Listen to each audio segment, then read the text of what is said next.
Bonsoir à tous. Merci d'être nombreux ce soir pour cette conférence de Florent Braillard. Avant de lui laisser la parole, je voudrais préciser le cadre de cette conférence qui ne diffère d'ailleurs pas beaucoup des autres conférences, colloques ou débats que nous organisons dans cet auditorium si vivant. En effet, certains se sont émus que l'on évoque Mein Kampf hommage. Or, le musée n'est pas un lieu sacré, entre guillemets, qu'il conviendrait de préserver des miasmes extérieurs, en l'occurrence ceux des fondements de l'idéologie nazie. Comme tout musée, l'hommage est un lieu de recherche et de diffusion du savoir, et notre musée peut être plus que d'autres encore en raison du poids de l'histoire juive. En revanche, ce qui est sacré dans nos murs, outre la collection, constituée patiemment depuis le milieu du XIXe siècle par Isaac Strauss, et dont nous avons la mission, que nous avons la mission de transmettre aux générations futures, ce qui est sacré ici, à nos yeux, c'est la connaissance. Et notre mission, dans ce qu'elle a de plus noble, c'est de contribuer à la diffusion de la connaissance de l'histoire des Juifs d'Europe et de Méditerranée, de l'Antiquité à nos jours, connaissance de l'histoire des Juifs de France, connaissance de la richesse de leur culture, mais connaissance aussi des avanies qu'ils ont subies à travers les siècles. Je n'ai pas besoin de développer dans cet auditorium. Ce qui est sacré pour nous, c'est le savoir, c'est la recherche, ce sont les nouvelles données, les nouveaux travaux, les avancées de la science. Il était donc naturel, à nos yeux, que nous invitions ce soir Florent Braillard, et en conviant un historien, un savant, nous nous situions au cœur de nos missions. Hommage, nous essayons de ne pas faire une histoire lacrymale du judaïsme, pour reprendre la très belle formule de Salo Wittmeyer-Baron, l'historien américain. Mais le travail historiographique sur la Shoah et ses prémices ne sont pas achevés. La publication de Mein Kampf en 1925 et ses conséquences ont été suffisamment prégnantes, là aussi je n'ai pas besoin de développer, dans l'histoire du XXe siècle, pour que nous ne passions pas à côté des éclairages que vous apportez sur ce texte, et que ce texte que d'ailleurs la plupart d'entre nous n'ont délibérément pas lu. En l'occurrence, c'est bien sur ce texte, Mein Kampf, que Florent Braillard va se concentrer ce soir. Il reviendra sur la manière dont Hitler évoque les Juifs, comment son antisémitisme s'inscrit dans une tradition parfois ancienne, parfois récente. En d'autres termes, comment ce discours ne vient pas de nulle part. Il abordera la structure de la conception raciale du théoricien nazi et soulignera les liens entre les énoncés de 1925-1926 et la réalité de la persécution à partir de 1941-1942. En somme, comment les mots deviennent des actes. Alors, comme nous le savons, ce texte est très recherché dans certains milieux, notamment parmi les plus jeunes, qui se le procurent sans peine sur Internet. D'où l'enjeu de fournir, notamment aux enseignants, mais pas seulement bien sûr, un outil efficace permettant d'en démonter les ressorts.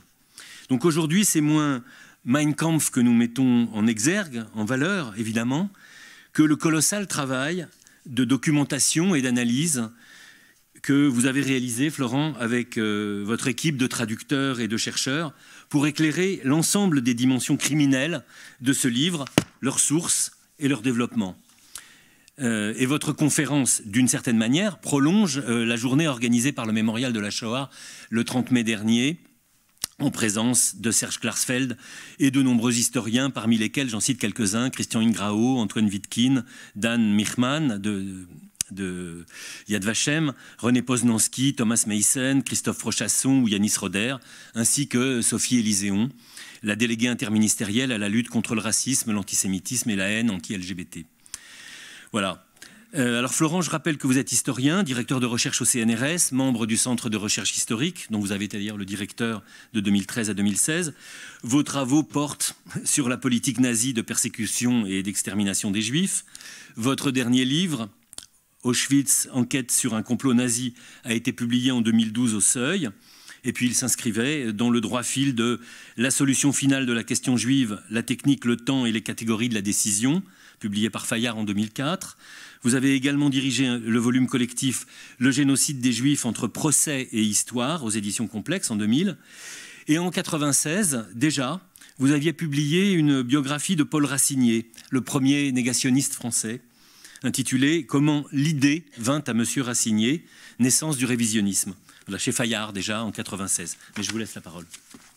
Merci. Merci beaucoup, Paul, pour cette introduction et cette invitation. Je suis ravi, évidemment, de ce soir pouvoir parler avec vous de ce livre et de cette thématique.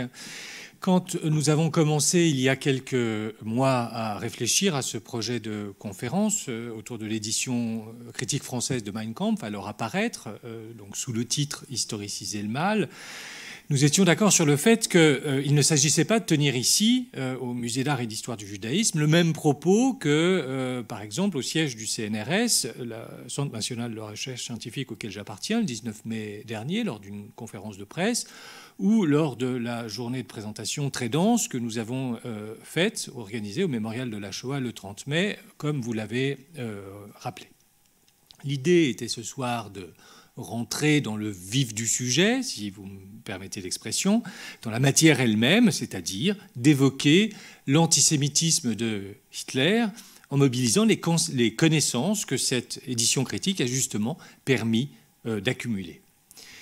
J'ai choisi d'aborder ce soir l'une des questions qui me semble, que je crois être les plus complexes qu'on puisse traiter, à savoir l'articulation entre Mein Kampf et la solution finale de la question juive. Ce faisant, j'aimerais faire la démonstration que Historiciser le mal, donc ce gros livre de 2000 pages qui pèse 3,7 kilos, n'est pas, comme un certain nombre d'opposants ont essayé de le faire croire, une simple réédition de Mein Kampf, mais bien autre chose, à savoir une entreprise scientifique à part entière qui a abouti à des résultats scientifiques, parfois inédits, à un approfondissement de notre compréhension du phénomène nazi, y compris dans ses dimensions les plus criminelles.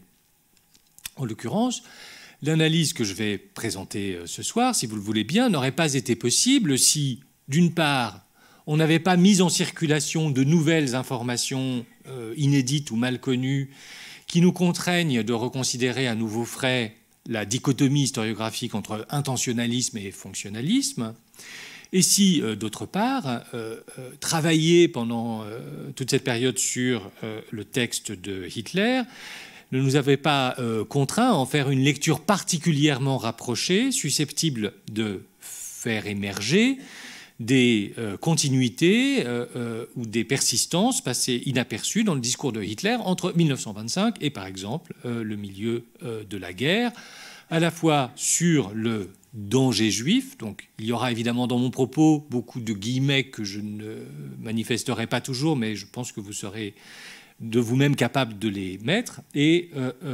la manière dont Hitler pensait qu'il était judicieux de traiter le dit danger juif. Pour commencer, je souhaiterais reprendre une citation que vous connaissez tous, parce que c'est sans doute le passage le plus connu de Mein Kampf. C'est cette citation extraite du dernier volume du second volume, du dernier chapitre du second volume, donc le chapitre 15, intitulé La légitime défense comme droit. Si au début de la guerre et pendant la guerre, on avait soumis une fois 12 ou 15 000 de ces corrupteurs hébraïques du peuple au gaz toxique, comme avaient dû l'endurer au combat des centaines de milliers de nos meilleurs ouvriers allemands de toutes couches et professions, alors le sacrifice de millions d'hommes sur le front n'aurait pas été vain. Au contraire, 12 000 scélérats éliminés à temps, voilà qui aurait peut-être sauvé la vie à 1 million d'Allemands honnêtes et précieux pour l'avenir. Mais l'art politique bourgeois impliquait justement également de livrer sans sourciller des millions d'hommes à une fin sanglante sur le champ de bataille, mais de considérer 10 ou 12 000 traîtres à leur peuple, trafiquants, usuriers et escrocs, comme sanctuaire national inestimable, et de les proclamer plus publiquement, se faisant intouchables. Donc, cette citation, d'une certaine manière, nous introduit au cœur de la problématique, qui est d'une part la haine, et d'autre part le fait que Mein Kampf est un livre extraordinairement mal écrit, comme cette citation, me semble-t-il, le montre. Le fait qu'elle ait été très souvent utilisée est attesté très précocement. En effet, comme vous le savez, à partir de 1943, on lance l'idée, dans le camp des Alliés, de poursuites contre les criminels de guerre qui ne sont pas à leur défait. En 1945 s'ouvre à Nuremberg un grand procès international contre les plus grands criminels nazis. Le 7 janvier 1945, le substitut du procureur britannique, Frederick Elvin Jones, prend la parole et dit « Mein Kampf a abouti directement au four crématoire d'Auschwitz et aux chambres à gaz de Majdanek ». C'était là, évidemment, faire un lien direct entre ce livre, publié en 1925, et la réalité génocidaire mise en place à partir de 1941. Son collègue, Hartley Shawcross, le procureur britannique, 6 mois plus tard, dit à peu près la même chose, là encore, à la tribune du tribunal.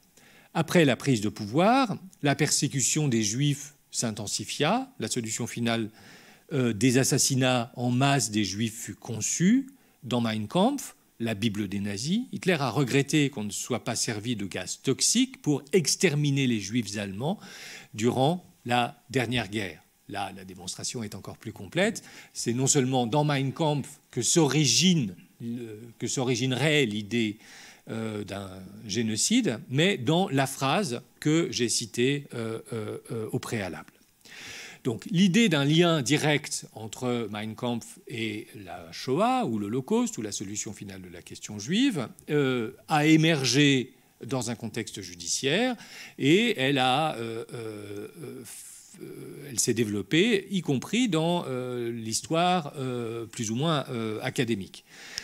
J'en veux pour preuve cette autre citation, beaucoup plus tardive, d'une historienne américaine, Lucy Davidovich, qui, dans The War Against the Jews, un livre publié en 1975, dressait elle aussi un lien direct entre cette citation et la Shoah. Le premier paragraphe que vous voyez est une traduction en anglais, évidemment, de la citation que je vous ai lue, et je traduis à la volée comme ça le paragraphe suivant qui vous montre comment elle souhaite articuler cet énoncé de 1925 et la réalité qui a suivi. Est-ce que, dit-elle, écrit-elle, est-ce que l'idée de la solution finale est née de ce passage ? Est-ce qu'elle a germé ensuite dans le subconscient d'Hitler pendant une quinzaine d'années avant de jaillir ou de rejaillir dans la réalité pratique ? L'idée d'un anéantissement massif des Juifs avait déjà été esquissée par des antisémites imprégnés de visions apocalyptiques au XIXe siècle. Mais même les antisémites les plus fanatiques et les plus intransigeants, lorsqu'ils étaient confrontés aux réalités politiques et sociales, se sont toujours invariablement contentés d'un agrégat de mesures d'exclusion. Hitler, non. Lui a réussi à transformer l'idée apocalyptique en action politique concrète. Le massacre des Juifs a été la conséquence de ses convictions fondamentales et idéologiques. Fin de la citation. Donc on voit ici une des expressions la plus pure de ce courant intentionnaliste qui donne du crédit à un certain nombre d'énoncés faits par Hitler en 1925 et les considère comme une annonce, ni plus ni moins, de la politique qui allait être menée une quinzaine d'années plus tard. Cette conception historiographique a été, je crois, largement abandonnée et depuis longtemps par l'ensemble de la communauté historique pour deux raisons principales. La première est la suivante. Il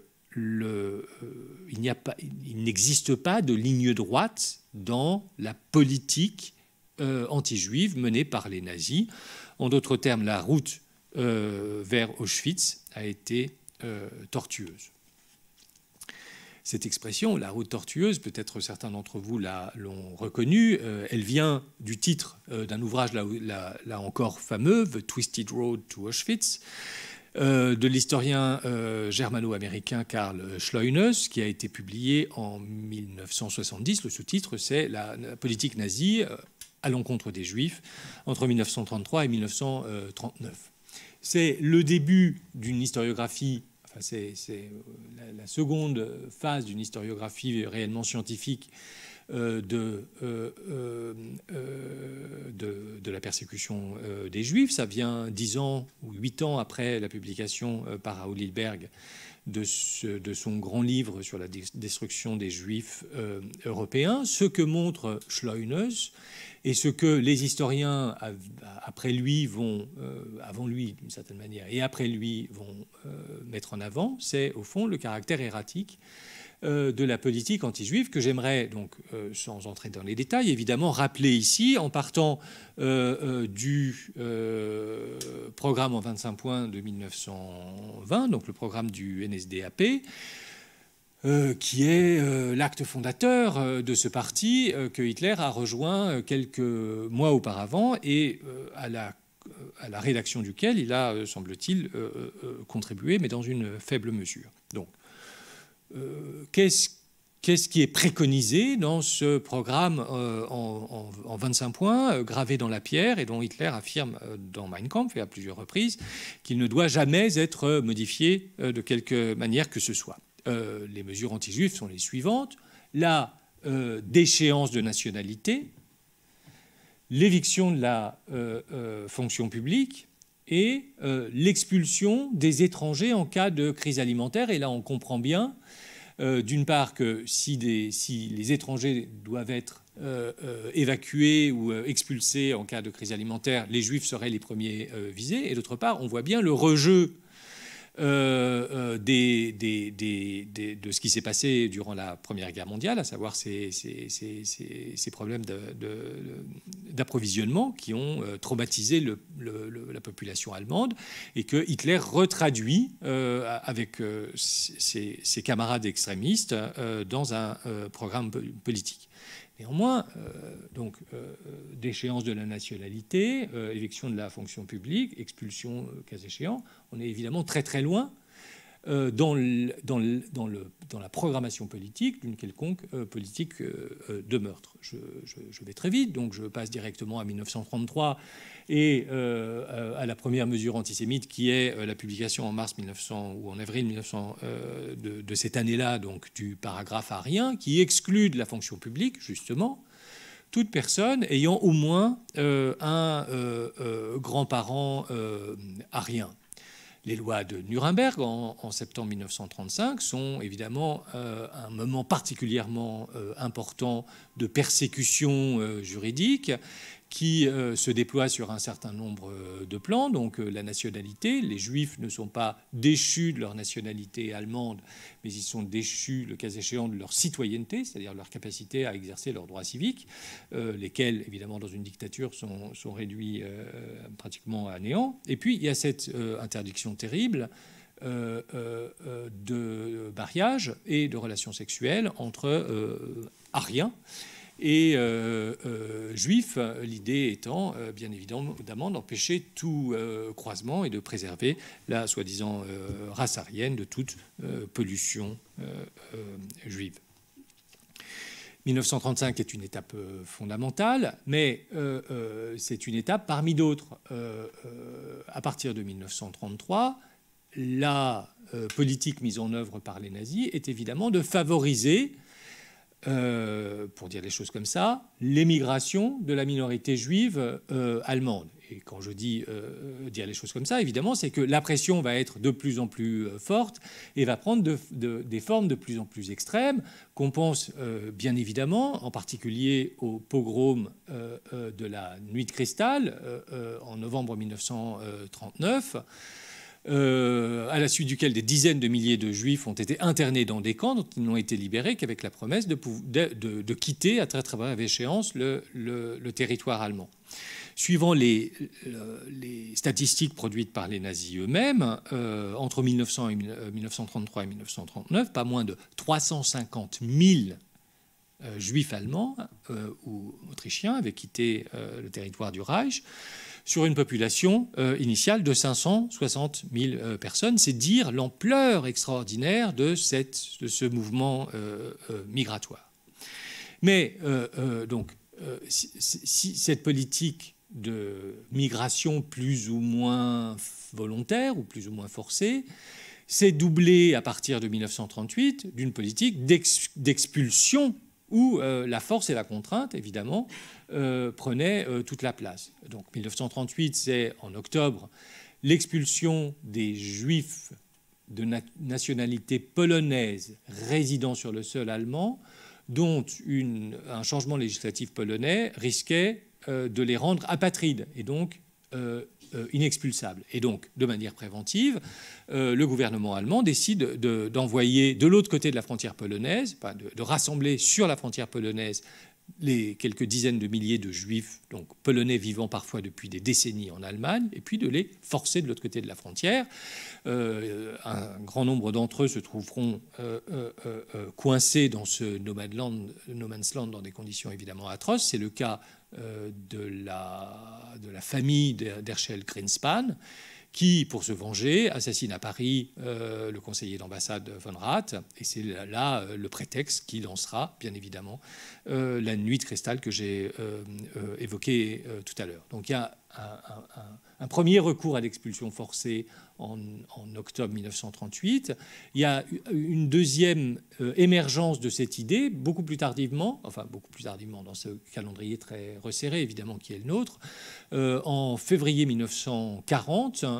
C'est là une découverte qui a été faite il y a une vingtaine d'années par un historien soviétique qui, en consultant les dossiers du service de migration soviétique, s'est rendu compte que ce service avait reçu une lettre d'un homologue allemand, donc on peut supposer que c'est Heydrich ou Eichmann qui a écrit la lettre et qui propose donc à ce service en charge des migrations de transférer à l'URSS, dit le document, les juifs ou des juifs allemands.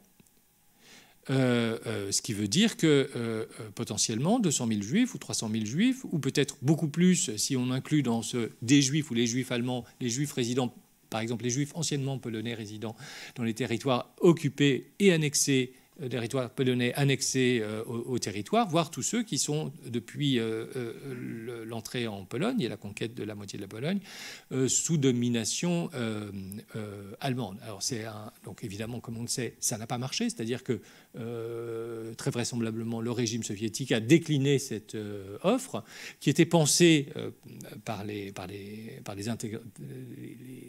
personnes qui l'avaient rédigée en Allemagne comme une continuation d'une politique mise en place depuis des années par le régime lui-même. C'est-à-dire que Heydrich, ou le rédacteur de cette lettre, Heydrich ou Eichmann, disait que la meilleure solution, au fond, ce serait de localiser les Juifs soit en Ukraine orientale, soit dans le Birobidjan, qui est cet État qui avait été créé justement pour recevoir la minorité juive. Donc cette proposition n'a pas eu de succès, et d'une certaine manière, aussi atroce qu'aurait été sa réalisation à l'époque, on s'en désole, bien évidemment, puisque ça aurait été pour ces Juifs la possibilité, comme ceux qui auront été évacués dans le goulag à partir de 1941, tout simplement d'échapper à l'ennemi nazi. Et donc, c'est pour moi un moment très important parce que c'est le dernier instant où les responsables de la politique anti-juive nazie acceptent que les Juifs qu'ils poussent à l'extérieur du Reich puissent poursuivre leur vie ailleurs, librement, enfin plus ou moins librement.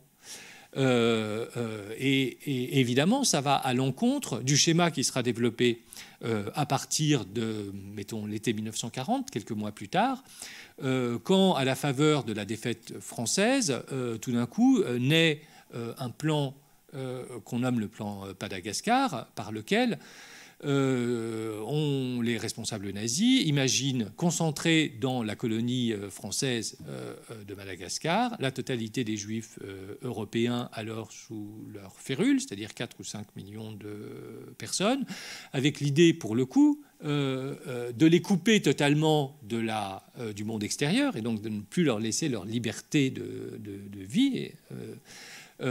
Et donc, ça aurait été une sorte d'immense réserve ou de camp de concentration sous les tropiques, dans des conditions évidemment déplorables. Cependant, il serait erroné comme on l'a cru à certains moments dans l'historiographie, d'assimiler ce plan à une manière de cacher ou de voiler un objectif déjà conçu, de tuer les Juifs.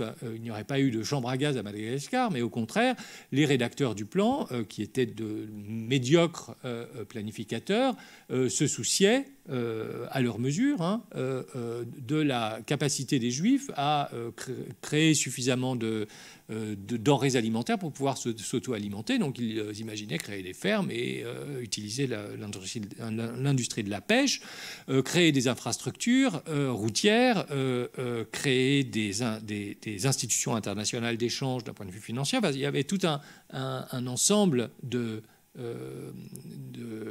détails qui montrent que ces responsables supposaient que les Juifs à Madagascar, ces 4 millions de personnes, pourraient continuer, alors je ne dis pas une vie agréable, mais en tout cas à se perpétuer. Et j'en veux pour preuve le fait qu'aucun document concernant le plan Madagascar ne fait état d'une quelconque intention de séparer les Juifs en fonction des sexes, c'est-à-dire de les empêcher de se reproduire, ou bien de les stériliser, comme ça apparaîtra dans d'autres plans.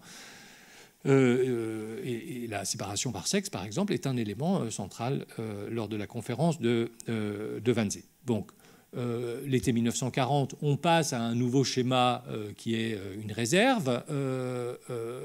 À l'été 1940, cette réserve est située à Madagascar. Simplement, pour que ce plan se réalise, il faut évidemment maîtriser les mers. La condition pour la maîtrise des mers, c'est la défaite de l'Angleterre. Hitler, à l'été 1940, prévoit d'envahir l'Angleterre et il espère pouvoir faire une blitzkrieg. Simplement, il change de plan. Il n'y aura pas de guerre contre l'Angleterre ou d'invasion de l'Angleterre. Le plan Madagascar disparaît aussi rapidement qu'il a été conçu. Une nouvelle pensée stratégique émerge qui est pour arriver à une domination totale du continent européen, puisque l'Angleterre n'est pas susceptible d'être vaincue à un horizon rapproché. Il faut attaquer l'URSS et la vaincre, et de cette manière, la domination nazie sur le continent sera assurée de manière perpétuelle. Dans le sillage, évidemment, de ces premiers projets d'attaque contre le régime soviétique, se crée l'idée qu'il suffit de déplacer la réserve qu'on prévoyait de créer à Madagascar dans les confins septentrionaux de l'URSS. Et dans la pensée de Heydrich, par exemple, cela prend la forme suivante. Les soviétiques ont créé, donc les judéo-bolcheviques ont créé des camps pour le goulag. Ces camps sont susceptibles de rassembler ou rassemblent déjà des dizaines de millions de prisonniers. Il suffira à l'avenir d'utiliser ces camps pour concentrer les Juifs dans cette région.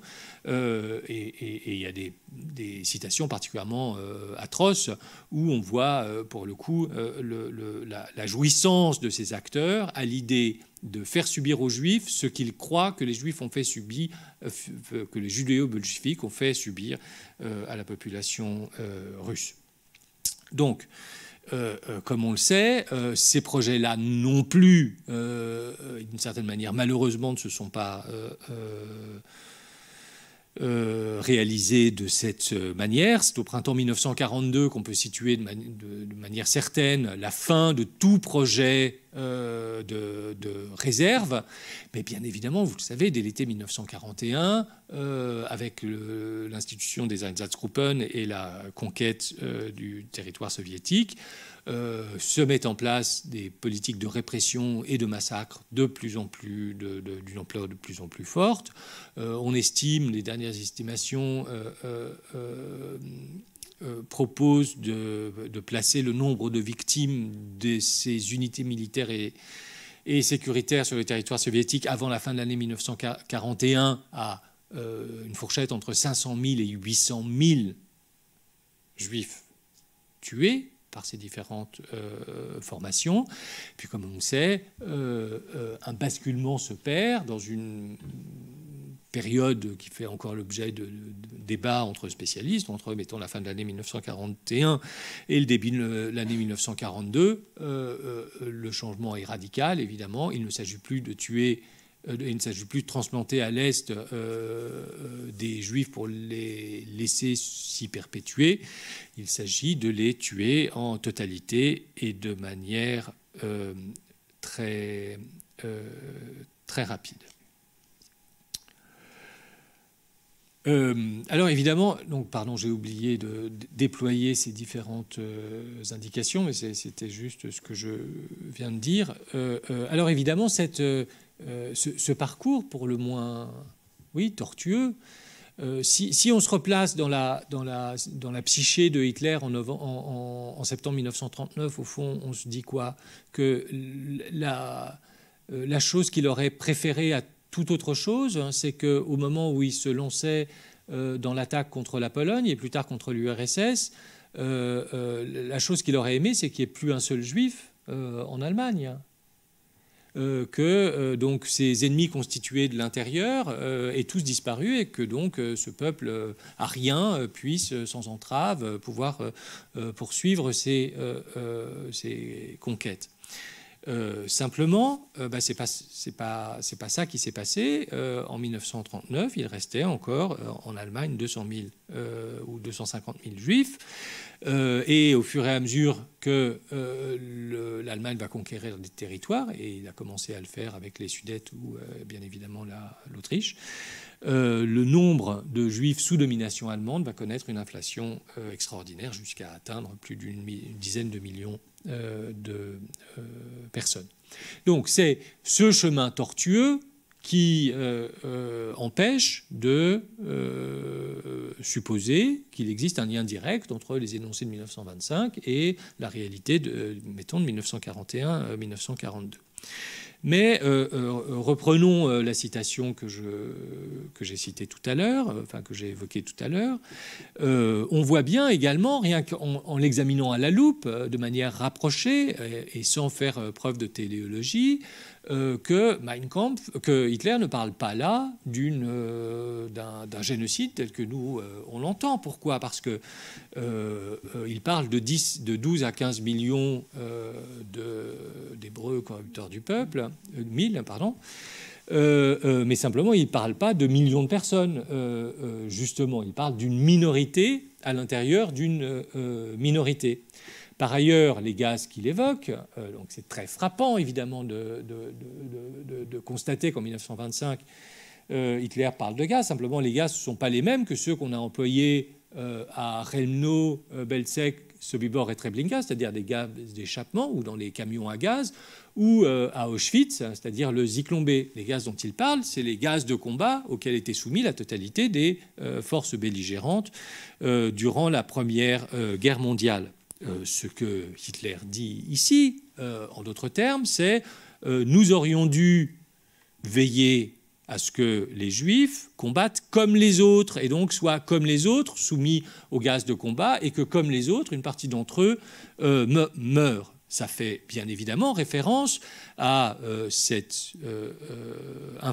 fake news, si vous me permettez d'employer cette expression, suivant laquelle, donc diffusée très très massivement en Allemagne à partir de 1915-16, suivant laquelle les Juifs allemands auraient moins combattu, auraient été moins présents au front que leurs compatriotes non juifs, ce qui est une affirmation totalement fausse, comme les enquêtes qui ont été diligentées l'ont montré. Les soldats juifs étaient aussi nombreux que les soldats non juifs dans leur classe d'âge, et ils étaient plus souvent que les autres envoyés au front. Mais c'est bien important de resituer donc cette citation tellement troublante dans son contexte immédiat. Et puis, on voit bien aussi, c'est la logique intrinsèque de ces quelques phrases, que ça fait référence à la légende du coup de poignard dans le dos, une autre fake news fondamentale qui laissait supposer que la défaite allemande en 1918 n'était pas le résultat d'une évolution des forces qui faisait que la défaite était inévitable. Le coup de poignard dans le dos, c'est une manière de renvoyer la responsabilité de la défaite à des un groupe de personnes à l'intérieur qui auraient fomenté une révolution, laquelle, donc évidemment des judéo-communistes, laquelle aurait privé la nation allemande de la victoire qui lui revenait de droit. Donc, une fois qu'on explique les choses comme ça, on voit bien que tracer un lien direct entre Mein Kampf et la Shoah, c'est aller un peu vite en besogne, d'autant que cette interprétation restrictive ou limitative est confirmée par un autre passage, moins connu évidemment, qui se trouve dans le premier volume, dans le chapitre 1.5. Hitler, à nouveau, comme dans la citation liminaire, se situe en 1914, au moment où, selon lui, le marxisme juif aurait desserré son étreinte sur le peuple allemand à la suite de l'élan patriotique que la déclaration de guerre aurait déclenché. Et donc, voilà ce qu'il dit pour illustrer ce moment très spécifique de 1914. Le moment aurait alors été venu de passer à l'offensive contre toute la confrérie mensongère de ces juifs empoisonneurs du peuple. Il fallait alors s'en débarrasser sans autre forme de procès, sans tenir le moindre compte des braillements qui pourraient s'élever, ou bien, ce qui aurait été encore mieux, sans éprouver de pitié pour toutes ces lamentations. Mais que fallait-il faire alors, poursuit Hitler? Mettre immédiatement sous les verrous les chefs de l'ensemble du mouvement séditieux, les traduire en justice et en débarrasser la nation. Il fallait employer impitoyablement l'ensemble des moyens du pouvoir militaire pour exterminer cette pestilence. Il fallait dissoudre les partis, ramener le Reichstag à la raison, si nécessaire par la force des baïonnettes, ou mieux encore, l'abolir sur le champ. Alors que les meilleurs tombaient au front, on pouvait au moins, à la maison, liquider la vermine. Donc on voit bien que ce passage, c'est réécrit sous une autre forme, à peu près la même chose que ce que Hitler avait ou dirait dans le dernier chapitre du deuxième volume. Et on voit bien qu'il y a là une tension entre exterminer la pestilence, mais fermer le Reichstag ou liquider les partis politiques. Dans tous les cas, il est clair que cela n'annonce pas un génocide. Hitler propose ou expose dans Mein Kampf un certain nombre de mesures qui auraient visé une fraction de la population juive considérée comme particulièrement dangereuse. Elle ne passait pas ou ne passait pas forcément par le meurtre. Donc je pourrais d'une certaine manière arrêter mon exposé là et considérer qu'il n'existe décidément pas de lien entre Mein Kampf et le terrible futur qu'a été la Shoah. Et ce serait regrettable. En effet, quelques sources, parfois anciennes, parfois plus récentes, permettent en effet d'attester que Hitler, dans les années où il écrivait Mein Kampf, avait bel et bien développé ce que je pourrais appeler un imaginaire génocidaire. La première de ces sources est un témoignage d'un journaliste nationaliste, Joseph Hell, qui raconta avoir rencontré Hitler en 1922 et discuté avec lui. Il l'a interrogé sur ce qu'il comptait faire une fois que lui, Hitler, aurait une, je cite, totale liberté d'action contre les Juifs. La réponse de Hitler, selon le récit de Hell, fut brutale et explicite. La voici donc. Lorsque je serai réellement au pouvoir, alors l'annihilation des Juifs sera ma première et plus importante tâche. Dès que j'aurai la possibilité de le faire, je ferai construire par exemple à Munich, sur la Marienplatz, des potences et encore des potences, autant que la circulation le permettra. Puis, les Juifs seront pendus les uns après les autres et ils resteront pendus jusqu'à ce qu'ils puent. Ils resteront pendus aussi longtemps que les principes d'hygiène en général le permettront.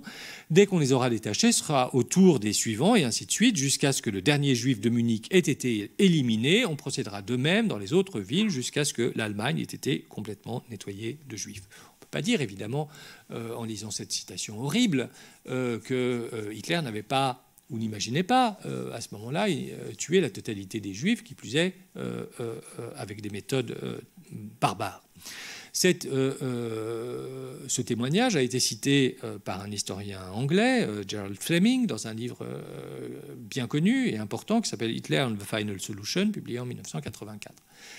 Le propos de Fleming, c'était, à la suite des attaques négationnistes, d'établir de manière documentaire le lien le plus étroit possible entre Hitler et les décisions ayant conduit au massacre des Juifs européens. Et dans le cadre de son enquête, il a réussi à retrouver ce document conservé aux archives de l'Institut für Zeitgeschichte, l'Institut d'histoire contemporaine de Munich. Pourtant, ce document, au fond, n'est pratiquement jamais cité par les historiens qui ont suivi, pour une raison qui n'est pas explicitée, mais qui est relativement simple à comprendre. Ce document, se rapportant à l'année 1922, a été déposé en 1945 sous une forme re-rédigée par le témoin. Ce qui veut dire que, pour l'historien, évidemment, il y a le soupçon qu'en 1945, Joseph Hell, pour tout un tas de raisons qui lui appartiennent, ait aménagé la réalité et prêté, le cas échéant, à Hitler des propos qui n'étaient pas les siens à l'époque. Bon. Cependant, donc, si ce témoignage n'a pas fait l'objet d'une considération importante dans l'historiographie, mes collègues auraient pu remarquer, ou j'aurais pu remarquer, que quelques années auparavant, dans le cadre d'une vaste édition des différentes sources, à la fois orales et écrites, concernant Hitler entre 1919 et 1925, deux historiens avaient trouvé les brouillons d'un discours prononcé en août 1921 par Hitler. On n'a pas le compte-rendu du discours, il n'y avait pas de journaliste ce jour-là, donc il n'y a pas eu d'article le lendemain, il n'y avait pas non plus d'informateur, donc il n'y a pas de rapport de police. La seule chose qu'on sait sur ce discours, c'est que Hitler avait prévu de prendre la parole et d'évoquer la pendaison des Juifs, la pendaison des profiteurs, et qu'il intégrait ça dans un combat racial. Et donc là, tout d'un coup, évidemment, on se dit, mais la pendaison, c'est une thématique qui a justement été évoquée par Hell. Donc c'est un début de confirmation. Il faudrait en fait attendre beaucoup plus longtemps pour trouver d'autres confirmations. Et donc, par exemple, il y a quelques années, un historien a travaillé sur la figure de Rudolf Hess, donc qui est alors un jeune homme qui va devenir l'adjoint et le député, le secrétaire de Hitler, mais qui est, dès ce moment-là, très introduit dans les hautes sphères du NSDAP, qui est alors un tout petit parti, hein, il faut remettre les choses à leur place. Néanmoins, l'historien en question a trouvé des correspondances échangées par ce jeune S avec un nationaliste suisse. Et dans une lettre d'une nationaliste suisse à Hess, celui-ci lui dit que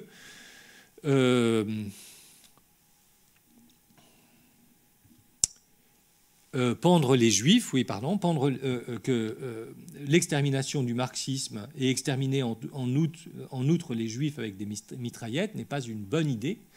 Ce qui veut dire que Hess avait, devant ce correspondant suisse, évoqué l'idée d'exterminer le marxisme à la mitraillette, et que donc l'idée circulait dans les plus hautes sphères du parti nazi à l'époque. Mais la source la plus spectaculaire a émergé il y a une quinzaine d'années en espagnol, puis a été traduite en allemand. C'est une interview donnée le 8 novembre 1923 par Hitler à deux journalistes catalans, dont l'un s'appelle Xamar. On est le 8 novembre 1923, c'est un jour important, c'est le jour où Hitler s'apprête à lancer sa grande marche contre le gouvernement munichois, avec l'idée que ça déclenchera un mouvement populaire qui permettra de renverser la République de Weimar. On sait comment les choses se sont terminées, par un Le putsch a évidemment lamentablement raté. Mais voilà, peu importe. Ce qui importe, c'est que ce même jour où Hitler devait se trouver dans un certain état d'excitation, face à ces deux journalistes catalans, il a évoqué très ouvertement la manière dont il envisageait la question juive. Voici son propos. La question juive, disait Hitler à ces journalistes catalans, est un cancer qui ronge notre organisme national allemand, un cancer politique et social. Heureusement, les ulcères sociaux et politiques ne sont pas incurables, on peut les exciser. Si nous voulons que l'Allemagne vive, nous devons détruire les Juifs. Ici, dans l'article publié donc en décembre 1923, le journaliste Eugénie Xamar a inséré sa question. Sa question, c'est « avec des coups ?» point d'interrogation, et Hitler reprend. Ce serait le mieux, mais ils sont trop nombreux. Un pogrom est une chose formidable, mais cela a aujourd'hui perdu une bonne partie de son efficacité médiévale. Au Moyen-Âge, il n'y avait pas de problème juif national. Il y avait un certain nombre de problèmes juifs locaux ou régionaux, et un pogrom était suffisant pour y répondre. Aujourd'hui, c'est différent. À quoi nous servirait d'exterminer la population juive de Munich si les Juifs continuent de dominer l'argent et la politique dans le reste du pays, comme cela est le cas actuellement? Et puis, Hitler poursuivait.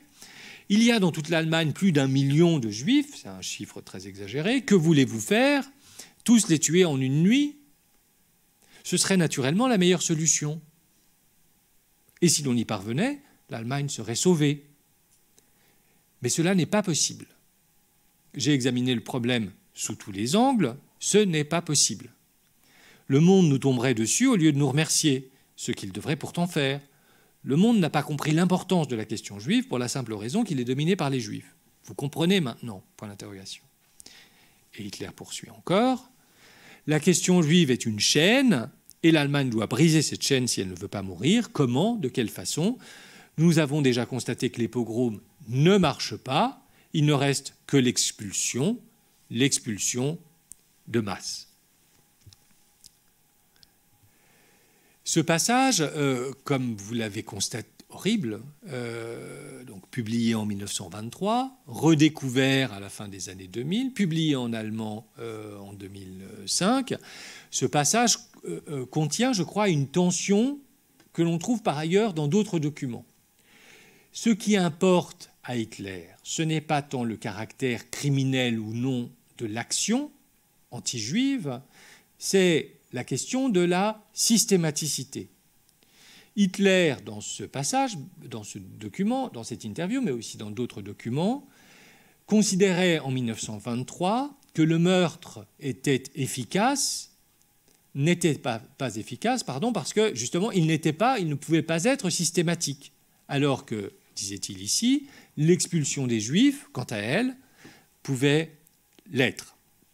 Alors, si on fait émerger la question de la systématicité, en voyant que c'est une des préoccupations essentielles de Hitler à cette époque-là, ce qui est intéressant, c'est de constater que dans Mein Kampf, dans d'autres passages, il a essayé de construire intellectuellement un raisonnement sur cette question qui lui semblait tellement essentielle. C'est dans le passage, c'est dans le chapitre 1.5, dont j'ai évoqué tout à l'heure ce que j'ai cru présenter, ce que j'ai présenté comme une première formulation de ce passage sur les 12 ou 15 000 corrupteurs hébraïques du peuple.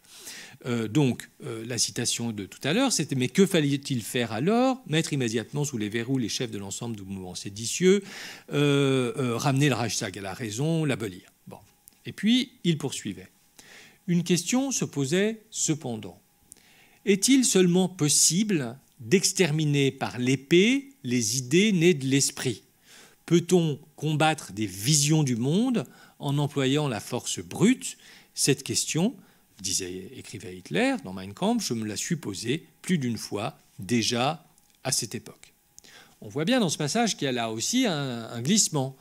Auparavant, il parlait de personnes, d'êtres, d'acteurs historiques. Puis, dans la deuxième partie, il passe à une idée, une idéologie.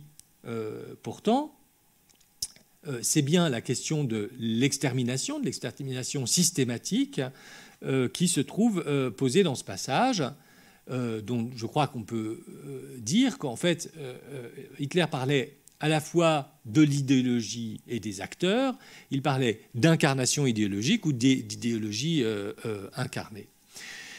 Il expliquait dans la suite du passage qu'une telle extermination était possible seulement si elle était portée par une idéologie extrêmement forte, parce que, expliquait-il, il fallait faire preuve de persévérance. En cas de relâchement, soutenait-il, le groupe cible avait la possibilité de se reconstituer. Il indiquait par ailleurs que cette idéologie était nécessaire pour que les mesures menées soient considérées comme justifiées et donc acceptables par la population. Et donc, c'est un passage auquel je vous renvoie le cas échéant. Vous verrez que ce n'est pas le plus facile à comprendre, il est même extraordinairement abscon.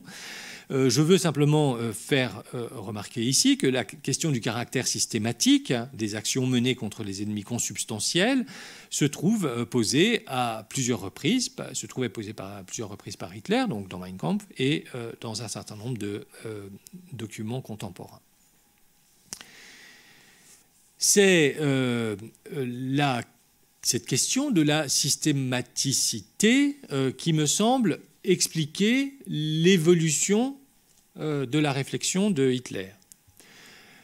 Au milieu des années 20, il pensait que la violence politique et le meurtre ne pouvaient pas aboutir à une solution systématique de la question juive, en particulier quand cette violence était exercée par la population dans le cadre de pogroms. La préférence donnée à l'antisémitisme de raison, suivant l'expression qu'il emploie dans une lettre de 1919, par rapport à l'antisémitisme passionnel, qui lui pouvait conduire à lyncher des foules, est motivé non pas par un rejet de principe de la violence criminelle, intrinsèque au pogrom, mais par le rejet du caractère anarchique et de ce fait incomplet de telles actions. À l'inverse, expliquait-il au journaliste catalan, il est possible de parvenir à une expulsion des Juifs qui serait totale, systématique, comme cela, disait-il, s'est déroulé justement en Espagne à l'époque d'Isabelle la catholique. Ce que je viens de résumer ici, qu'on a déjà vu avant, il le pensait dans les années 20 et il le maintiendrait d'une certaine manière, de manière très tardive, jusque pendant une quinzaine d'années. En novembre 1941, en effet, les plans attestés des responsables nazis concernant la population juive européenne, y compris la population juive soviétique, étaient toujours de constituer une réserve sur les territoires septentrionaux de l'URSS. Le projet de réserve juive était toujours présent. Et puis pourtant, depuis quelques mois, et de manière accélérée à partir de la fin de l'année 1941, Hitler se mit à considérer que finalement, la meilleure solution, ça n'était pas de les rassembler à un endroit ou de les expulser tous, c'était de les tuer tous. Comment expliquer cette évolution ? Peut-être tout simplement parce que les conditions de possibilité avaient, au fil du temps, changé. Rappelons ainsi que dans l'interview de 1923, il se souciait des répercussions internationales que ne manquerait pas de susciter le massacre des Juifs. Évidemment, en période de guerre, quand la moitié du monde était coalisé contre l'Allemagne nazie et que dans le même temps il bénéficiait de l'alliance de la moitié de l'Europe, voire plus, ce problème disparaissait. La guerre était, pour les nazis, ce moment où les contraintes s'effaçaient. C'est cet effacement des contraintes, d'ailleurs, des contraintes de l'action publique qui explique la conception et la mise en œuvre du programme TEFIR de mise à mort des malades mentaux, comme vous le savez, à partir de 1939, un programme de liquidation des aliénés et handicapés est mis en place. Il fera 70 000 victimes jusqu'à l'été 1941 et sa suspension officielle, même si officieusement et dans le secret, ce programme sera poursuivi. Ce programme de l'opération TEFIR avait également montré qu'il était techniquement possible de concevoir et de mettre en œuvre un programme technologiquement avancé de mise à mort. les malades mentaux étaient assassinés dans des sites spécifiques et dans des chambres à gaz. Cette technologie de gazage fut transférée à travers les camions puis les chambres à gaz dans la solution finale de la question juive sur les territoires orientaux de l'Europe. Et même, comme l'a montré le grand historien Henry Friedlander, les personnels de l'opération Téphir, ceux responsables de la mise à mort des malades mentaux, furent versés et mis à disposition des responsables de la mise à mort des Juifs. Ce sont eux qui construisirent et qui firent fonctionner les camps de l'opération Reinhardt, Belzec, Sobibor et Treblinka. Par ailleurs, évidemment, le meurtre des Juifs soviétiques par les Einsatzgruppen, à partir de l'été 1941, avait également fait la démonstration que les massacres d'une ampleur inouïe étaient susceptibles d'être perpétrés sans beaucoup de problèmes. Rappelons qu'en 2 jours, à Babi Yar, dans la banlieue de Kiev, les 29 et 30 septembre 1941, 33 771 Juifs ont été tués. 33 771 victimes en 2 jours. Enfin, on pourra remarquer un changement d'opérateur entre les fantasmes développés par Hitler dans les années 20, ou au milieu des années 20, et le génocide tel qu'il a été perpétré à partir de 1941. Hitler rejetait à l'époque les pogroms en raison de leur manque de systématicité. Or, ces pogroms étaient commis par la population fondamentalement. À l'inverse, la solution finale de la question juive fut essentiellement le fait de l'appareil policier, c'est-à-dire de l'appareil d'État. L'appareil d'État était l'opérateur permettant de donner à une politique, même criminelle, une dimension systématique qu'il était impossible d'anticiper quelques années plus tôt. Alors résumons. Hitler avait développé au début des années 20 des fantasmes génocidaires qu'il avait rejetés parce qu'il lui semblait impossible à mettre en œuvre de manière systématique pour des motifs à la fois internes et externes, et non pas du fait, bien évidemment, d'un rejet de principe de toute politique criminelle. Il a exposé dans Mein Kampf une conception portant sur une entreprise criminelle plus limitée, qui aurait visé à soumettre au gaz donc une douzaine ou une quinzaine de milliers de juifs entre 1914 ou 1915. Cette solution aurait, dit-il, permis d'éviter l'effondrement allemand de 1918-1919. Il développa, après son arrivée au pouvoir, une politique visant à favoriser l'émigration juive, puis l'expulsion à partir de 1938, puis il échafauda avec ses sbires de gigantesques plans de transplantation. Ce ne fut qu'en 1941-42 qu'il se résolut, les conditions historiques de possibilité ayant changé, à promouvoir la solution à la question juive exclusivement fondée sur le meurtre. Ce qui manque dans ce panorama, et donc dans mon exposé jusqu'à présent, c'est pourquoi. Pourquoi il fallait, ou il faudrait, si on se replace au moment où l'acteur parle, tuer des juifs.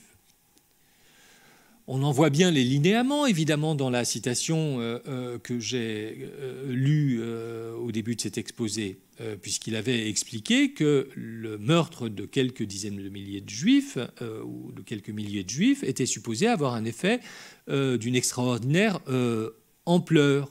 Je recite très rapidement, si on avait soumis alors le sacrifice de millions d'hommes sur le front n'aurait pas été vain, au contraire. Voilà qui aurait peut-être sauvé la vie d'1 million de bons Allemands, honnêtes et précieux pour l'avenir. En bref, si on avait tué ces Juifs en 1914 ou 1915, on n'aurait pas perdu la guerre et on aurait évité la mort d'1 million de bons soldats. Mais encore une fois, pourquoi, ce faisant, la guerre, celle de 1914-18, n'aurait pas été perdue? C'est dans un autre passage de Mein Kampf que se trouve la réponse. Et c'est là tout l'intérêt, évidemment, d'avoir fréquenté cette source de manière approfondie et pour le moins itérative. C'est dans le chapitre 9 du second volume, un chapitre assez court consacré à l'histoire de la Hessa. Pour des raisons inconnues, c'est là que Hitler a choisi d'exposer une sorte de théorie générale sur le fonctionnement de la société, que je vais vous exposer en lisant ce passage, malheureusement assez long, et vous le verrez, je crois, assez mal écrit. Je vais lire néanmoins ce passage assez long et mal écrit parce que je crois qu'il est très important et il se trouve qu'il n'a jamais été cité parce qu'il n'a jamais été détecté par mes collègues historiens. Donc j'imagine qu'un certain nombre d'entre vous le découvriront ce soir. Voilà ce qu'écrivait Hitler. Tout corps du peuple, donc tout peuple, peut être divisé en trois grandes classes. En un extrême de la meilleure humanité, d'un côté, bonne au sens de toutes les vertus, particulièrement distinguée par le courage et le goût du sacrifice, et d'autre part, un extrême du pire rebut humain, mauvais dans le sens de la présence de toutes les pulsions et vices égoïstes. Entre les deux se trouve, comme troisième classe, la grande et large couche moyenne, dans laquelle ne s'incarne ni l'héroïsme rayonnant des meilleurs, ni la mentalité criminelle la plus vulgaire des pires éléments. Hitler. Il y a toujours un moment très compliqué où quand on lit des citations aussi pénibles, on a le sentiment d'infliger voilà, des choses qu'on ne devrait pas à son auditoire. Néanmoins, c'est important de continuer et Hitler poursuit en disant les choses suivantes.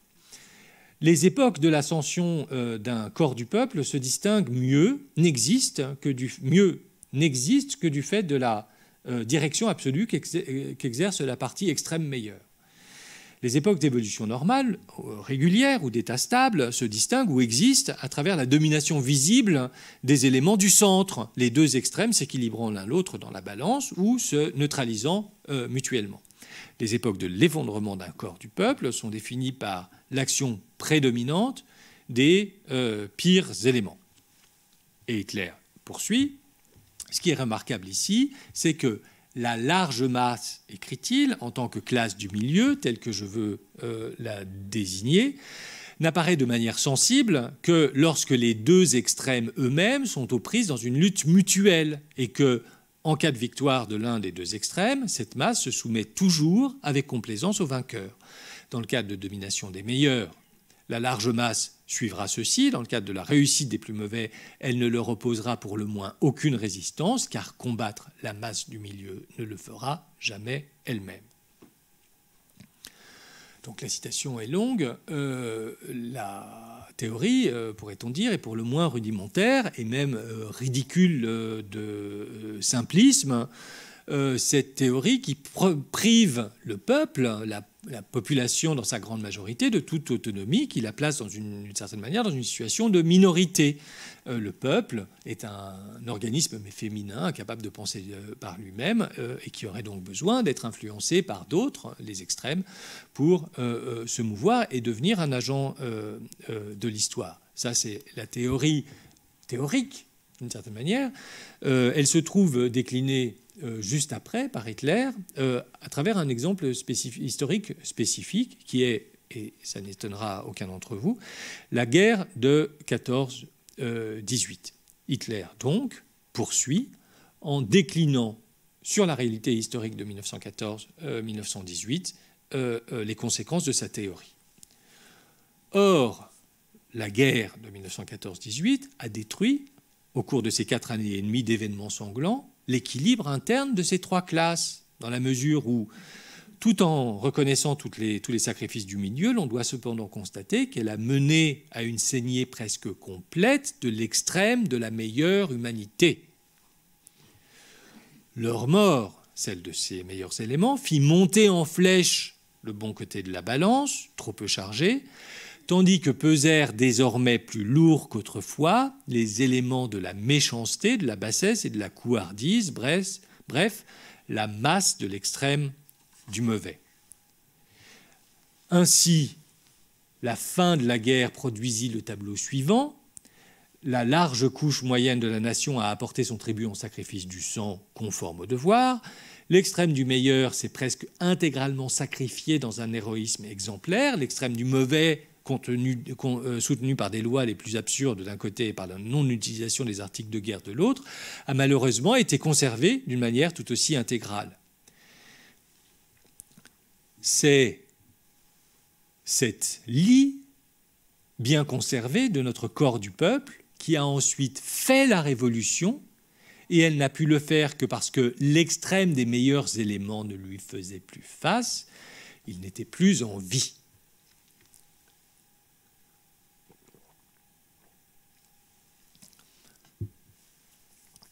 Donc, évidemment, à travers cette citation, qui est la déclinaison historique de cette théorie lamentable, on comprend mieux pourquoi, dans l'esprit de Hitler, la destruction en 1914 de quelques milliers de Juifs aurait changé le cours de l'histoire,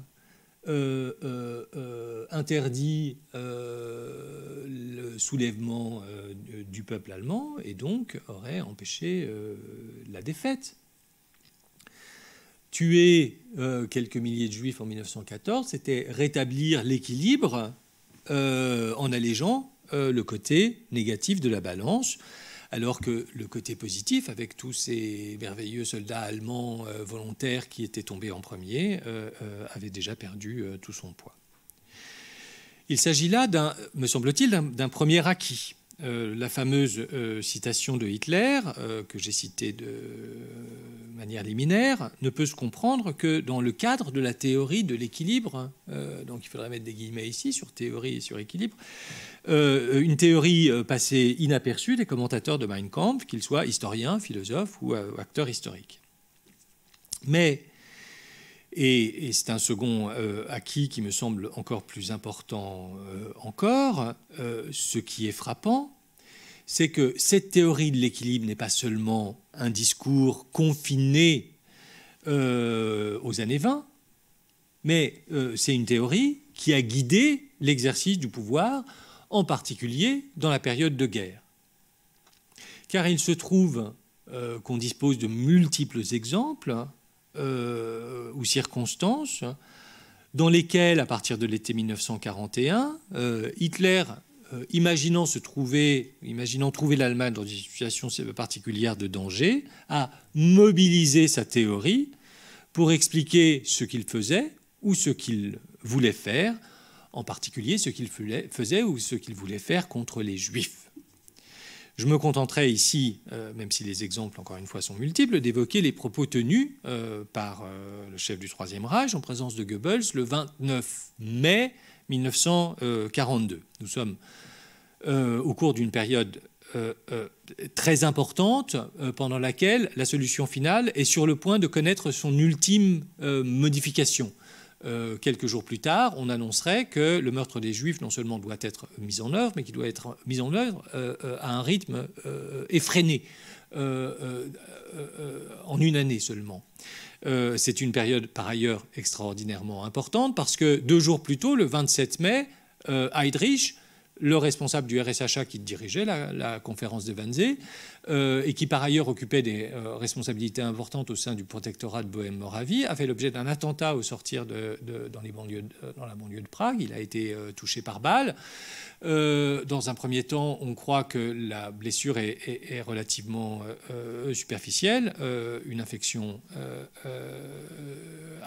advient. Heydrich va de plus en plus mal. Ce que montre cet attentat pour ces responsables, qui se croyaient évidemment au-dessus de l'humanité entière, c'est qu'eux aussi sont mortels. Et là, on voit très très bien, dans ce moment crucial, la peur se saisir de tous ces acteurs. À partir du moment où il y a danger, pour ces acteurs, il faut réagir. Donc, le 29 mai, ce jour si important, Hitler parla avec celui qu'il rencontrait régulièrement, Joseph Goebbels, le ministre de la propagande, qui le lendemain couchait par écrit ce qui s'était passé la veille. Le 30 mai, résumant donc ce qu'il avait vécu la veille, Goebbels écrivait dans son journal « Le Führer explique une nouvelle fois sa revendication en faveur du maintien de l'équilibre entre la perte des idéalistes et la perte des négativistes. Son argumentation est absolument convaincante. Nous avons perdu dans cette guerre tant d'idéalistes qu'un contrepoids doit être apporté en contrepartie du côté négatif et criminel. On lit ensuite dans la même entrée, rédigée par Goebbels le lendemain, le Führer explique que les travailleurs allemands ne doivent pas penser à lui tomber dans le dos. Chaque travailleur allemand souhaite aujourd'hui la victoire. Dans le cas où on serait une fois en danger de perdre la guerre, alors le travailleur allemand aurait à supporter le plus dur et il sentirait certainement une très profonde affliction. Les Allemands ne prennent part à des mouvements subversifs que quand les Juifs les corrompent à ce point. C'est la raison pour laquelle il faut limiter le danger juif, quoi qu'il en coûte. Liquider le danger juif, quoi qu'il en coûte.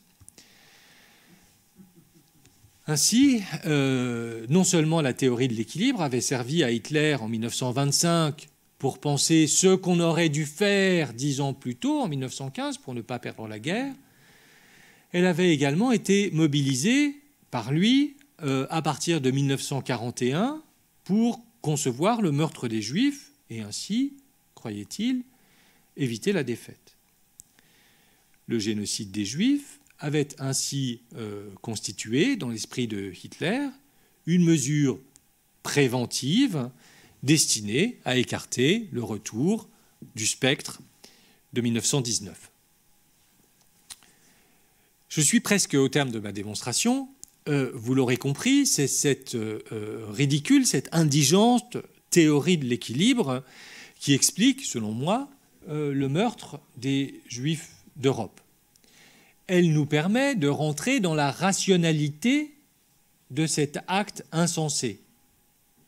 Il s'agit là d'une composante idéologique d'autant plus importante qu'on ne la trouve pas seulement dans les années 20, de manière totalement exploratoire, ou en 1941-42, au moment où s'opérait le basculement vers le meurtre indiscriminé. Il est remarquable que la théorie de l'équilibre ait été également mobilisée, sous une forme plus ou moins directe, dans l'après-coup.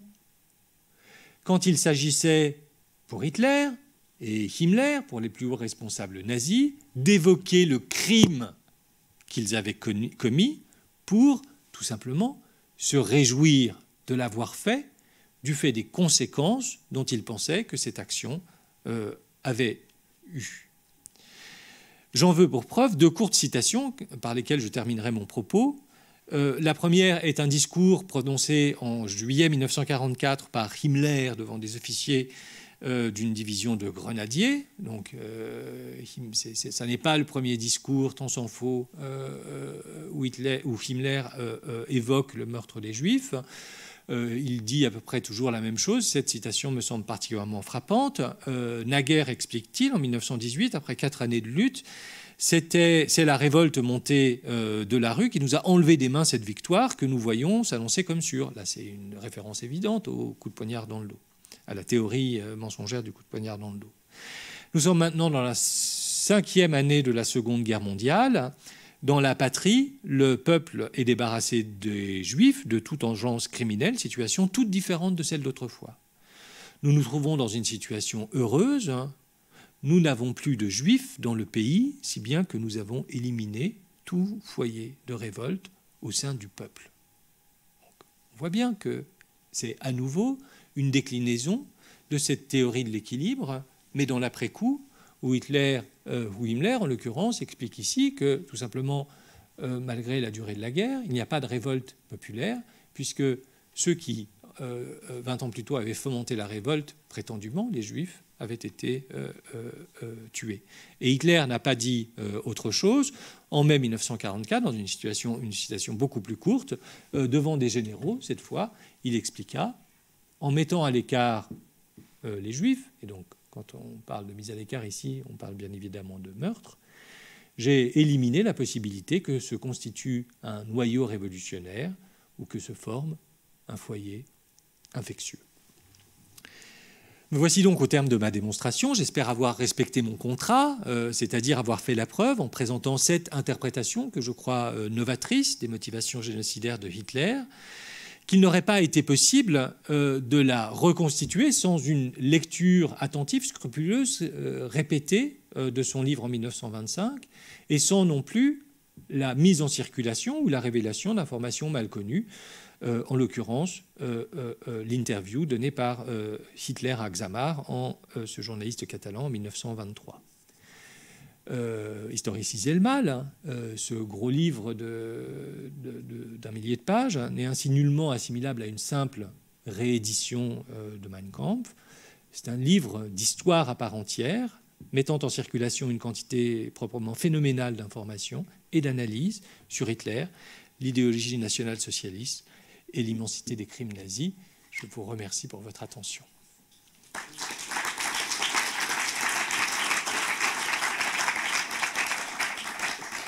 Vous avez, de façon très claire, mis à mal la théorie intentionnaliste de l'extermination. Mais est-ce que ce sorte de paradigme de l'équilibre qui anime Hitler, est-ce qu'elle vient à l'appui de la théorie fonctionnaliste? Est-ce qu'elle a un lien avec la théorie fonctionnaliste ou aucun? Alors merci pour cette question. J'ai le sentiment, d'une certaine manière, d'avoir, dans un premier temps, très fortement critiqué l'approche intentionnaliste, mais après de l'avoir sauvé d'une certaine manière, puisque j'explique que finalement, même si donc le document de Hell n'a pas été beaucoup cité, et que c'est dommage parce que finalement, il y a beaucoup de documents qui pointent dans le même sens et qui montrent que dès 1925, il y avait, ou dès 1923, il y avait un fantasme génocidaire, et qu'Hitler, dans des tirades dégueulasses, était capable de dire que ce dont il aurait envie, c'était de pendre la totalité des Juifs les uns après les autres à tous les réverbères munichois et allemands. Donc, d'une certaine manière, c'est une réhabilitation du courant intentionnaliste, mais évidemment sous une forme beaucoup plus tortueuse, ou alors on va dire réflexive, que ne le faisaient mes collègues. Et par ailleurs, donc évidemment, à travers la citation de Lucy Davidovich, je donne la version extrême de l'intentionnalisme, qui n'est pas forcément la plus intellectuellement stimulante, mais quelqu'un comme Saul Friedlander, je crois, se positionnerait lui aussi comme une sorte d'intentionnaliste, parce qu'il voit dans l'antisémitisme rédempteur, identifiable dès les années 20, une potentialité qui est déjà présente. Ou Philippe Burin, ce grand historien suisse qui avait publié Hitler et les Juifs en 1989, ou une chose comme ça, qui est un livre formidable, se définissait comme un intentionnaliste modéré, puisqu'il supposait que Hitler avait quelque part l'idée d'un passage à l'acte à un moment, mais que cette intentionnalité était conditionnée à l'émergence d'un contexte spécifique. Et donc il y a une conditionnalité de la réalisation d'une intention génocidaire. Donc, c'est évidemment des sujets très complexes. Il faudra que, si je continue à travailler sur ces sujets, que je puisse résumer de manière encore plus précise. Néanmoins, ce qui est frappant d'une certaine manière dans la situation actuelle, c'est que plus personne n'emploierait cette dichotomie entre fonctionnaliste et intentionnaliste, parce qu'on voit bien que c'est beaucoup trop simpliste et qu'il faut trouver des schémas plus souples et plus susceptibles de recouvrir une réalité changeante. Et par ailleurs, évidemment, les connaissances sont tellement accrues qu'on est obligé de trouver un modèle qui fait tenir ensemble différentes motivations. Et donc, en mettant en avant la motivation de Hitler, du meurtre des Juifs comme une manière d'éviter une nouvelle révolution, je présente ce que je crois être la rationalité de cet acteur, qui est un acteur central, sans ignorer que d'autres acteurs pouvaient souhaiter la mort des Juifs pour d'autres motifs, à d'autres niveaux, sur d'autres terrains. et que un soldat des Einsatzgruppen ou un soldat de l'unité du 100e bataillon ou toute autre personne pouvait choisir ou avoir envie de tuer des juifs pour telle et telle raison, qui ne recoupe pas forcément celle que Hitler, au sommet, peut avoir, et qui, bien évidemment, a un rôle, selon moi, prééminent, puisque c'est lui qui décide de la politique et du moment où elle doit être mise en œuvre. Donc c'est des questions que je trouve passionnantes, même si, évidemment, c'est très compliqué à manier et à faire émerger. Oui, je voudrais d'abord vous remercier. Il ne marche pas là? Si, il faut parler dans. Ah oui. Bon, je voulais vous remercier pour cette analyse approfondie de Mein Kampf qui m'a appris beaucoup de choses, surtout sur la manière dont Hitler, à l'époque, il est arrivé à l'écrire et ce que ça a donné, ce que je connaissais bien. Et ce que je voulais vous demander aujourd'hui, qu'est-ce qu'on fait pour que ce livre, qui est un vrai poison, n'ait pas le succès qu'il a actuellement. Et je pense que dans les mains de beaucoup de gens, il n'y a pas un côté critique comme le vôtre, mais c'est plutôt quelque chose qu'ils ont comme exemple. Alors, qu'est-ce qu'on peut faire contre ça? Merci pour cette question d'actualité. Donc, la chose, évidemment, que nous avons faite, c'était de proposer après nos collègues allemands, nos collègues polonais, nos collègues italiens, une édition critique de Hitler. Donc je rappelle que ce livre comporte, mettons, 700 pages de Mein Kampf dans une nouvelle traduction, 700 pages de notes en bas de page qu'il faudra lire, plus 700 pages d'introduction. Et donc c'est dire que le discours critique, évidemment, est beaucoup plus important que le texte de Hitler lui-même. Cela dit, donc ça c'est une première chose, 1 millier d'exemplaires ont été offerts par les éditions Fayard à toutes les bibliothèques qui en font la demande. Il y aura un jour ou l'autre un site internet sur lequel cette édition sera accessible en ligne, donc ce sera facile de lire cette édition critique. Cela dit, j'aimerais néanmoins avoir un discours un tout petit peu dissonant sur la dangerosité de Mein Kampf, sur lequel j'ai travaillé pendant 5 ans et que j'ai lu vraiment, personne dans la salle, évidemment, et je m'en réjouis pour les autres, n'a fréquenté aussi assidûment bon. Et je ne crois pas que ce soit un livre qui ait gardé son efficience. C'est-à-dire que je ne crois pas qu'une personne idéologiquement neutre puisse devenir antisémite en lisant Mein Kampf. Et encore moins s'il a évidemment notre édition, puisque chaque mensonge de Hitler fait l'objet d'une réponse en bonne et due forme. Pourquoi? Parce que c'est un livre écrit il y a 100 ans par un autodidacte dans un univers qui n'est plus le nôtre, et dont les motivations, alors il y a bien évidemment la haine des Juifs malheureusement continue, mais son univers mental n'est plus le nôtre. J'évoquais tout à l'heure l'Autriche-Hongrie. C'est un sujet, le sort de la germanité dans l'Autriche-Hongrie, c'est-à-dire de la minorité allemande dans l'Autriche-Hongrie, est fondamental pour Hitler. Mais qui aujourd'hui, à le moins, qui est-ce que ça... on ne connaît rien. La seule chose qu'on connaisse sur l'Autriche-Hongrie, c'est le fait qu'il y avait Sissi. Voilà. Et ça ne va pas plus loin. Donc ça veut dire que toutes les références, évidemment, c'est un livre qui renvoie à l'histoire ancienne. Donc je ne crois pas que ce livre soit susceptible de convaincre une personne de bonne foi. Mais, évidemment, il y a des personnes de mauvaise foi, et on le sait. Il y a des antisémites, il y a des fascistes, il y a des gens d'extrême droite, il y a des complotistes, enfin, il y a tout un ensemble de personnes qui sont susceptibles de trouver de l'intérêt et la confirmation de leur conviction initiale dans ce livre. Ces gens-là ne vont pas acheter notre édition qui coûte 100 €, qui pèse 3,7 kg, et qui est, comme vous l'avez vu, qui a bénéficié d'un dispositif de vente très en retrait et sans affichage. Donc, notre espoir, si vous voulez, ce serait que, parce que le livre s'est beaucoup vendu, qu'il est dans les bibliothèques, qu'il sera sur le net, ce soit la seule édition qui soit en circulation et que ça assèche les autres.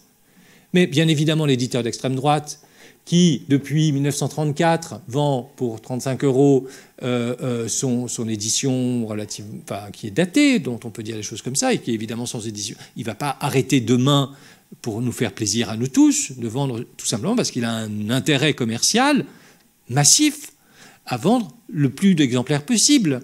Et un certain nombre de personnes ont intérêt à faire en sorte, comme Alain Soral, qu'il y ait de nouvelles éditions non critiques soient présentées, puisque ce sont des antisémites et que par ailleurs, il est possible en un clic sur Internet de trouver une version digitale comme ça, sans explication, sans rien. Bon.